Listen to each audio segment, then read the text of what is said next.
Let's go now, jump to Washington and speak with Haisam Hassanein, an adjunct fellow at the Foundation for Defense of Democracies. And Haisam, thank you for joining us.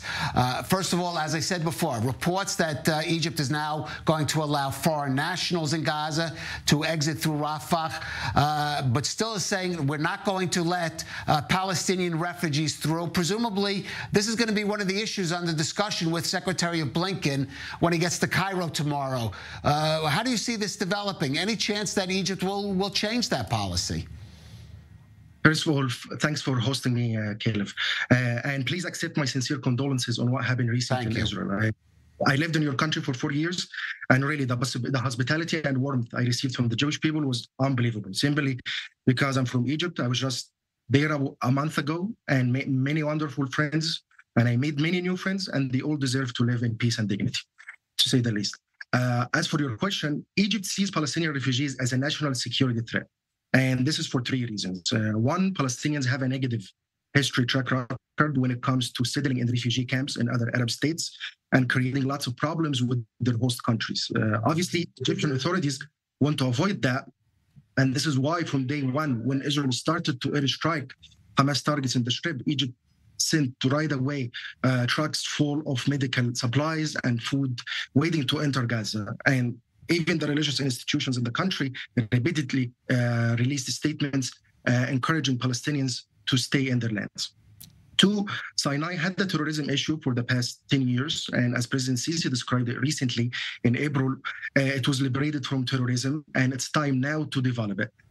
Entrance of Gazans means for Egyptians that some Hamas or jihadi operatives could sneak in among civilians and recreate instability, which will lead to clashes with the military or conduct terror attacks against tourism sector in the peninsula. And this is the last thing Egypt wants at the moment, especially with its struggling economy and depending heavily on tourism.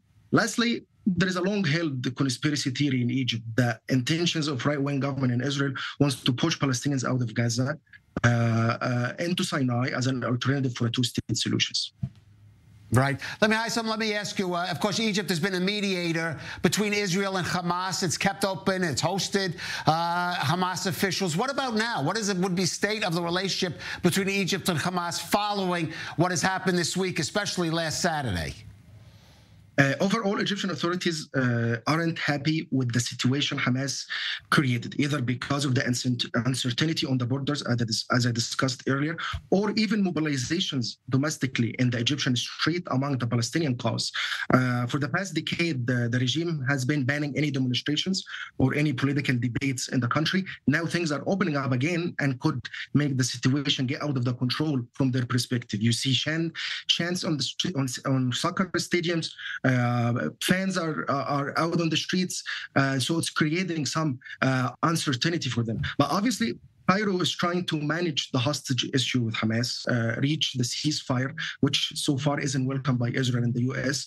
And not to mention also they have been coordinating humanitarian aid through the borders. And lastly, siding with them in media. They're trying to compete with the Iranian and the Qatari narratives when it comes to inflammatory discourses in the region.